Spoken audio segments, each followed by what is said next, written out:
It's been a while. It's been a long time. Maybe about 8 or 9 months. But what I'm going to do is, I can't upload video game videos anymore because I live in a boondock hole right now. And the internet here sucks pretty bad. I got a PS5 and I can't even stream. So this is the beginning. I'm going to start talking about life. I think that my perception on life and the things that I've experienced will help the next person. I feel like the average person might stumble upon one of these videos and be like, hey, I've been through that. I can relate.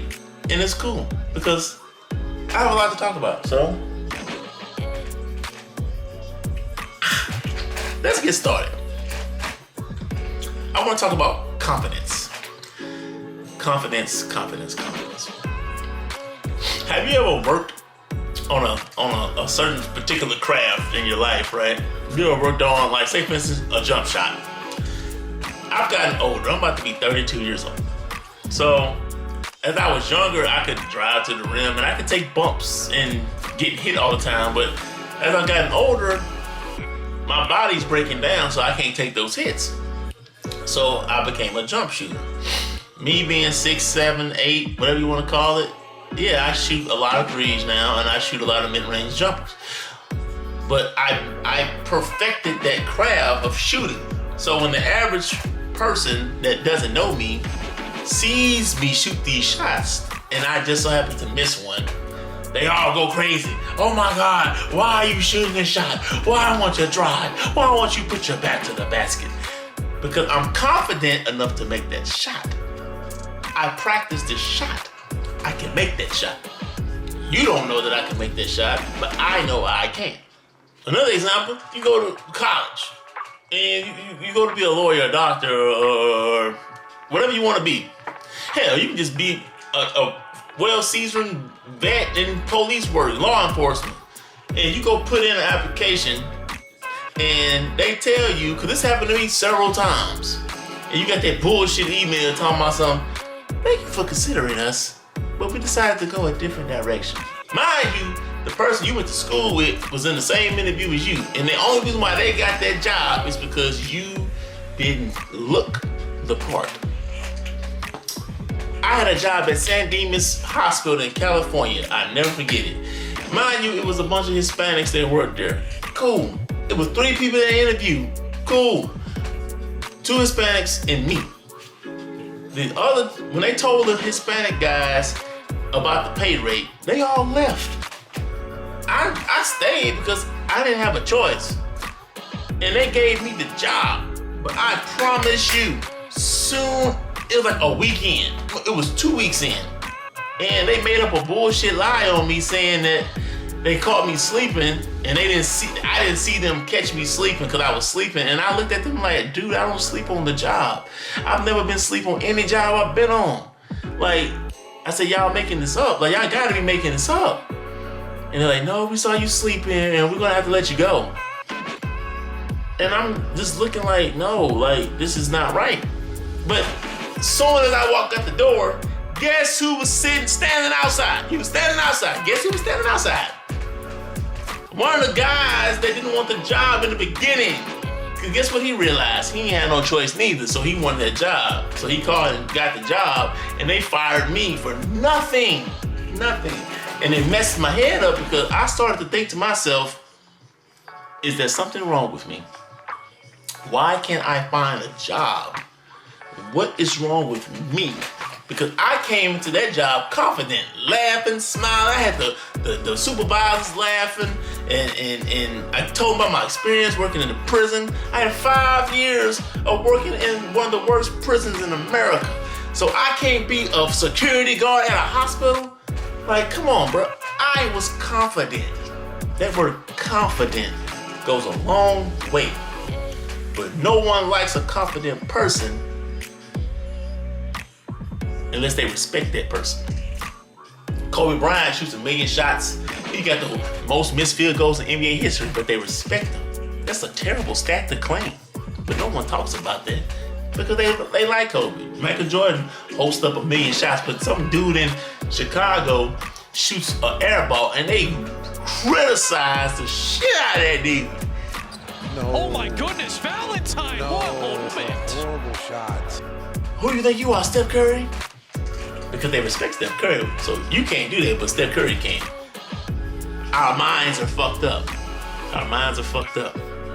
I say all that to say this. Let's get down to the nitty-gritty. I had a friend of mine, and mind you, I haven't seen this motherfucker in a while. He went to go see his sister. Mind you, he haven't seen his sister in months. He goes there, and his sister has this cute friend.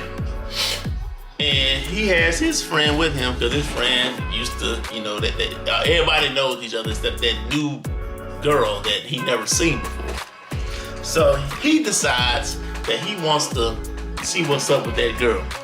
And all he received in that very moment was this. Fuck it up, fuck it. No, she don't want nobody to be alone. No. Now, his friend and his sister hit it off. They've been to each other. They've been talking to each other.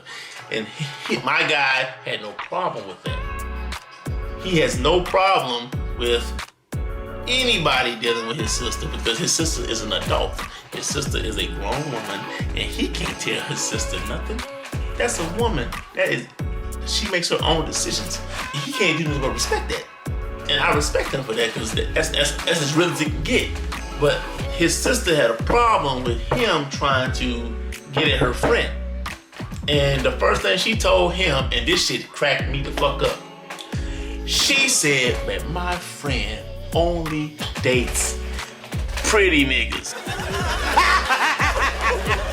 So when I heard that term pretty nigga, I thought to myself about the boogeyman from Powerpuff Girls because I was watching Powerpuff Girls on HBO Max. He came in sliding like, that's a pretty nigga, pretty fly ass nigga. Then I thought about RuPaul. That's a pretty nigga. Like that's a pretty nigga. Like, no homo, but he's a pretty nigga. And then it dawned on him. He asked me like, what the fuck does the word? What does pretty nigga mean? And I thought about Pretty Boy Swag. I'm like, no, that. Then it hit me. I said, bro, I think they think you're ugly, bro. God, ugly. I think they think you're ugly. So then he finds out that his sister pretty much told the girl all kinds of negative things about him just to keep her away, which is fucked up. I thought that, you know, as a family member, a close family member, you're supposed to speak highly of your people. I mean, I'm the type of guy, and I told him, I'm the type of motherfucker, and everybody knows this about me. I love my people, and if you're my friend to the end. And I will speak on you, and I will lie to get you a job. I will lie to get you in the bus with a girl or a man. I will do this for you because that's what friends and family is supposed to do. But for some reason, I feel like I'm the only real nigga left on this planet because I'm the only one doing this shit. So if I'm the only one doing this shit, and I'm the one getting treated like this, I don't understand why am I looking out for the next motherfucker. I told this motherfucker to just remove himself from the situation, period. Just remove yourself. Because one thing, that's something on your mind that you don't need to be stressing about. My brother came to me.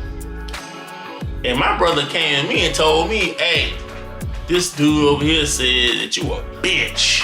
He think that you a bitch. I said, he think I'm a bitch. He said, yeah, your brother a bitch ass nigga. You cool though, but your brother a bitch.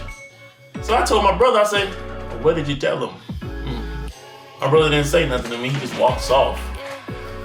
If they had been on the other, shoe had been on the other foot, I wouldn't have let that ride. I would have checked him right then and there. Hey, don't do that, he ain't here. If he ain't here to speak on himself, you ain't finna speak on him. And that's just how I am. I've always been like that, bro. Don't speak on my mans if he ain't here. Don't do it, because I'm gonna speak for him. My brother didn't do that for me. And his sister didn't do that for him. So I told him, like, if your family, if they speak about you to your family, what you think they gonna do to you when you walk off? What you think they gonna do to you when you walk away? He called me a bitch to you, and when you left, I'm sure you probably was a bitch too. If not, hey, that's cool for you. You got cool points in the street. Nobody likes me, and that's cool. I don't give a fuck. That's the problem. I used to think that I needed to be accepted. And I told my friend that same thing. You don't need to be accepted, bro. Fuck people. Fuck what they think about you. They hated Jesus. They hated Jesus. And this man was saving lives. They hated this dude. So what you think they gonna do to you? You're not nowhere near the man Jesus was. And they hated him. You are just a speck of Jesus Christ. So what the hell you think they gonna do to you? They gonna crucify you too. So I say that to say this, and I'm gonna wrap this video up. Perception. Your sister has a perception of you that when you were younger, because I can vouch for you, when you were younger, you got messed over by girls a lot. Cool.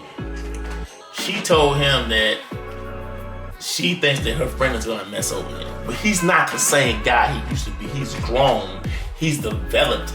So he's grown and mustered the strength to overcome all his demons. And he's a whole different breed of animal today. But your sister still remembers you as that puppy.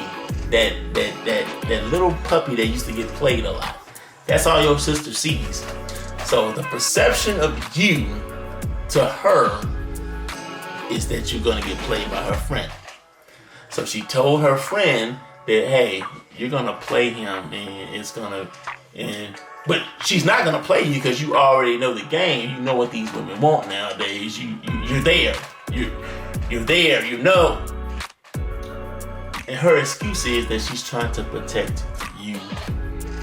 But you're not protecting him. You're hindering him. You're hindering him because you're telling her who he was and not who he is. And that's an insult on him and his growth as a man. That's an insult. That man knows what's up. That man knows what it is. And that man respects the game. So let that man do what he said. The ship is sailed now. He don't give a fuck no more. Which I respect that too. But I'm doing this for him. The ship is sailed. He don't give a fuck no more. But in that situation, you should have let him ride and let him do him. If he got shot in the chest, if he had got shot in the chest, let him get shot in the chest. That would have been on him and his body, not you. Not you. You should have let him do him, bro. I really did just think that in her eyes and her friend's eyes that you're just ugly and you're not good enough for her friend, bro. And I know it feels bad to you, and I know it makes you feel like, you know, what's wrong with you, and I know it makes you feel like there's something wrong with you, because his whole life he's felt like that. His whole life he always felt he wasn't good enough for anybody. But when he finally developed that strength and he finally developed that alpha, you know, it's like your sister want to take it from you because she don't remember you as that. She remembers you as this. She don't see you as this. She sees you as this. So I get it, bro. And it's gonna be okay, because that's what, at the end of the day, your confidence is gonna get you through. Your confidence is gonna get you through. And anybody who's ever experienced this, a family member or anybody speaking down on you or not speaking up for you is even worse. I mean, it's gonna be okay. Stay who you are. Keep doing what you do. And I promise you, at the end of the day, it's gonna be, you're gonna come out on top. And I tell people all the time, and I'm gonna end the video on this. People tell you what they want you to hear. Don't tell me. Real recognize real, eventually they'll see. I'm not gonna sugarcoat shit for you. I used to sugarcoat, I used to hold my tongue a lot. I'm not holding my tongue no more. This is only the first video. So if you like what you see, hit the subscribe button. If you don't like what you see, hit the dislike button. It's just as good as the like button. And I'm gone. Peace, love, and all that bullshit. I missed y'all, and I will be back soon. Give this video a lot of likes, and I'll post again.